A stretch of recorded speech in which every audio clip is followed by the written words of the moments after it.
Great opportunities. I'm always broke. That doesn't stop my landlady from showing up on the first of every month. She can be a sweet old lady, but if you don't have her money she turns into a really unpleasant bitch. My buddy Bo is always looking out for me. If he can't spot me for rent, then he knows where I can get the money. That's how I took the job that almost got me killed.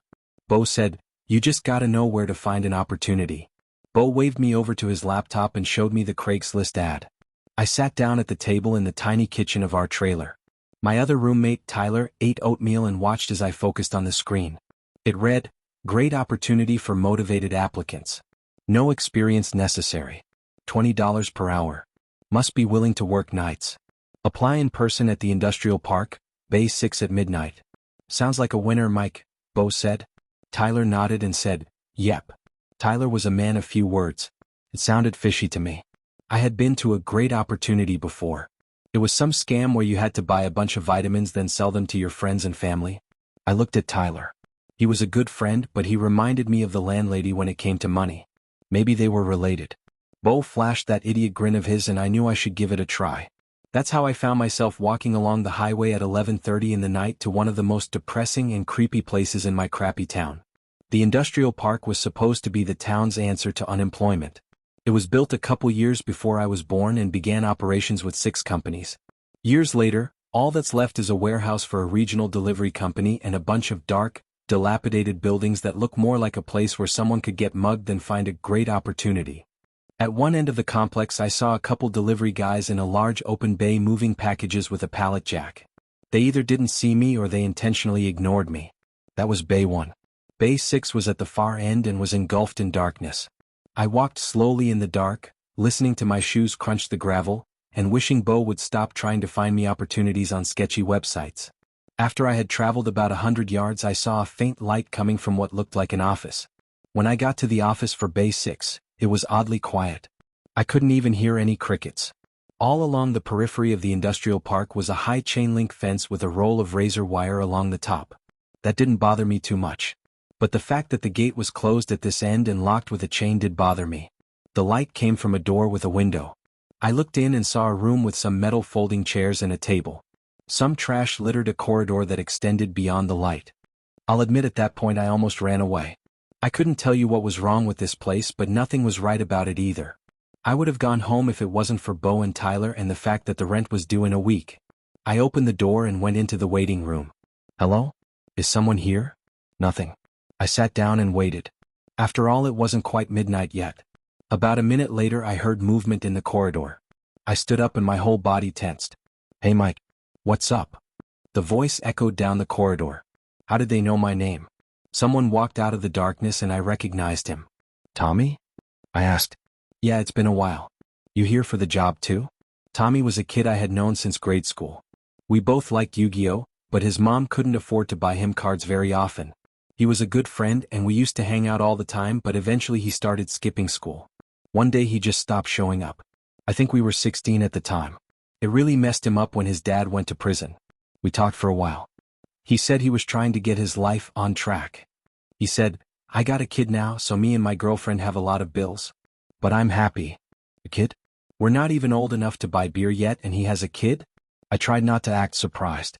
We continued to talk about what we've done since school. "Not much I can tell you." As we talked I noticed something appear in my peripheral vision.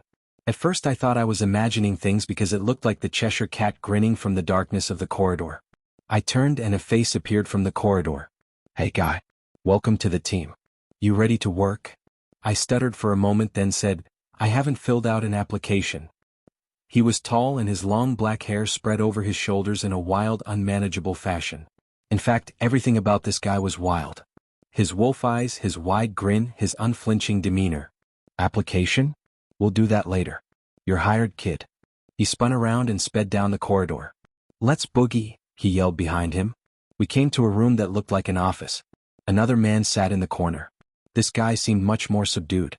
He stared at me and Tommy like we weren't human, like the way a vulture would stare at a struggling animal. The wild man with the big smile grabbed a red t-shirt from a table and tossed it to me. It was identical to the one Tommy was wearing. It simply stated staff in white letters. It didn't seem new. In fact, it looked like it had sweat stains on it.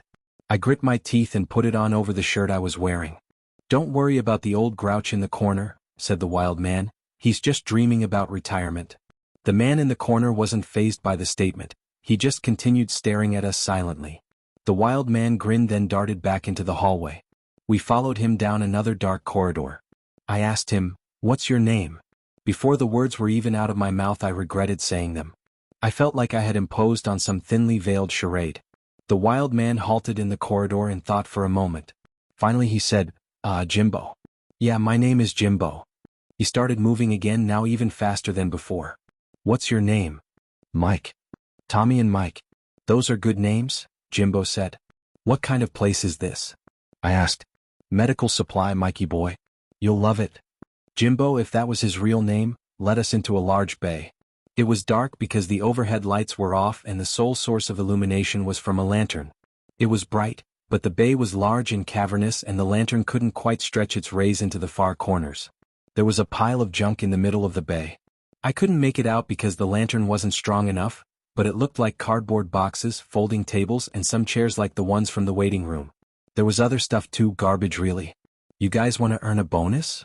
Tommy answered for us. Yes, sir. This is our storage area. We need to clean up before we can do medical stuff. Tables and chairs along that wall, break down the boxes and put them by the bay door. Anything else put in these garbage bags. He tossed a roll of garbage bags at our feet. If you hear anything crazy, don't worry, we got some other guys working down the hall. They bitch and complain a lot. Between you and me, I don't think they're gonna make it through the night. But you guys seem like hard workers. Do a good job and I'll give you each a $50 bonus. Tommy nodded excitedly and it reminded me that he was always one of the kids in class that got frustrated easily. He was one of the last kids to still believe in Santa Claus too. I wondered if we really would get $50 at the end. And don't leave this room or go outside, Jimbo continued. We ain't up to code and I don't want OSHA on my ass if you get hurt. Jimbo flashed another wild grin, then he was gone. Tommy rushed to the pile of junk and grabbed a folding chair in each hand. We worked in silence for about 10 minutes. Tommy moved quickly, the light in the corner making a long shadow trail behind him. After a while I didn't feel well. It wasn't a headache nor did my stomach hurt. It was anxiety. The kind I once felt giving an oral report in English class about a book I hadn't actually read. There were 30 pairs of eyes judging me back then. I turned and saw the face of the somber man from the office watching. The thick facial hair around his mouth was still. The bags under his eyes were motionless. He looked like a ghoul. Jimbo's business partner slinked back into the hallway. Tommy never even noticed him. I hope we get that $50, said Tommy, ripping a cardboard box apart. I need diapers for my baby girl. I nodded and grabbed a box to break down. Tommy looked to the far wall. He said, I can hear those guys. I stood and listened. It sounded like someone yelling. I walked toward the wall and as I got closer I could hear a ruckus. It sounded like people fighting. We need to give a good first impression, Tommy said. I put my ear to the wall and thought I heard someone screaming bloody murder. Tommy grabbed a folding table. He dumped it on the floor next to the wall, creating a loud bang that vibrated the metal girders in the ceiling.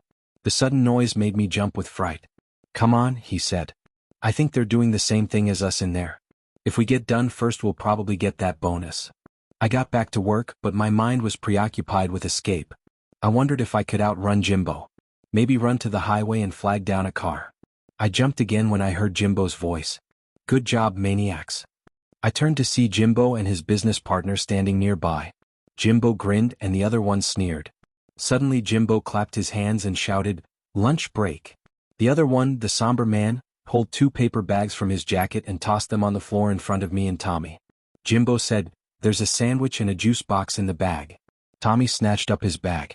I slowly reached down, watching them as I did, and took my sack lunch. Hey Tommy, come with me. I got a new job for you, Jimbo said. Jimbo headed to the corridor and Tommy followed without question. The somber man stood there blocking my path as if he was a lineman protecting his quarterback. Tommy was gone. Eat and get back to work, grunted the somber man. When he was gone a feeling of dread gripped me. I knew I had to do something. I grabbed my phone and decided to call Bo. He was a pizza delivery driver so he could probably pick me up between deliveries. My phone wouldn't get a signal. Either Jimbo was to blame or maybe the building was blocking the signal. I ran to the big bay doors where trucks would load and unload their cargo. Of course the doors were locked. Screw this. I ran back to the other door and walked into the corridor. The somber man was waiting for me. What's wrong? He asked. I need to use the restroom. He pointed back to the bay area and said, "Go in the corner." I went back in and decided I would have to fight my way out. I rummaged through the junk and found a broken leg from one of the chairs. Made a pretty good club. I waited for probably a couple hours trying to get my courage up. For whatever reason I tried the bay doors again. They were locked, but I noticed there was a small gap under one of the doors. It was maybe an inch or two, and if I lie down I could see outside. Jimbo and the somber man were standing next to a white van. The back windows were covered with newspaper and rust peppered the undercarriage. At their feet were 3 long masses covered in garbage bags and bound with duct tape. Jimbo laughed and talked, though I couldn't make out what he said. The other one said nothing. After a while the somber one opened the back door of the van. They loaded the things into the back. I couldn't say they were bodies, or maybe I just didn't want to believe they were bodies. Then they came back into the building and I knew I had to get ready. I ran over to the lantern and snuffed it out, then stood in the dark holding the chair leg. I waited for hours in the dark like a scared rabbit being stalked by predators. Every once in a while I thought I heard laughter and my skin crawled. When they didn't come right away I thought about making a run for it, but kept imagining the big somber one blocking my way while Jimbo snuck up behind me with that big evil grin on his face. When the door did open I was so caught off guard that I screamed and dropped the chair leg. A flashlight shone in my eyes and I couldn't see anything for a few seconds. "What are you doing in here?" When my eyes recovered I saw a man in a security uniform. He repeated his question. "I work here," I said. Of course he didn't believe me. I tried to tell him about Jimbo and the ad on the website and Tommy, but he decided to call the police instead. When he escorted me outside I kept expecting the somber man to be waiting to kill us and stuff our bodies into a garbage bag. Instead I saw the sun rising over the horizon. I scanned the parking lot and didn't see the van. As we waited for the police the security guard lectured me about trespassing. He actually told me I needed to get a job. When the cops showed up it wasn't the local police or even a deputy from the county sheriff's department. It was an FBI agent. Even the security guard seemed shocked. The agent told me I was lucky to be alive. Evidently Jimbo and the somber man had killed at least 23 people in 5 states. Jimbo wasn't his name, by the way. In fact, the only thing they know about them is their description and their modus operandi: lure in desperate people to abandoned places and murder them. The FBI wasn't sure what they did with the bodies, but they seem to think they sell them. I don't know who would want a dead body, and frankly I don't want to know. I'm sure you're wondering why they didn't kill me. I have Tommy's girlfriend to thank for that. She had come by to ask when Tommy got off work so she could drive him home. Instead of Bay 6 she went to Bay 1 and asked at the delivery service. When they told her there was no other company in the industrial park they called the security guy in. I guess Jimbo and his partner realized what was going on and made a run for it. A couple days later they found the van in the parking lot of an abandoned church. Inside was Tommy's body and 2 other guys who were just looking for a job. I went to Tommy's funeral and it was the saddest thing I've ever experienced. He had a nice family, especially his baby. Real cute. I finally got a job. Bo lent me $500 so I could buy a clunker. The car broke down the second time I drove it and I had to borrow another $300 from Tyler to get it fixed. Now I deliver pizza at the same shop as Bo, and my next few paychecks will be going to my roommates. Let me end this story with a warning. If something is too good to be true, it probably is.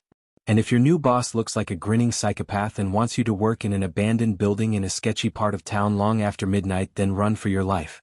It could be Jimbo, and lurking nearby could be a big somber man who makes his money killing anyone desperate enough to answer an ad that states, "Great opportunity.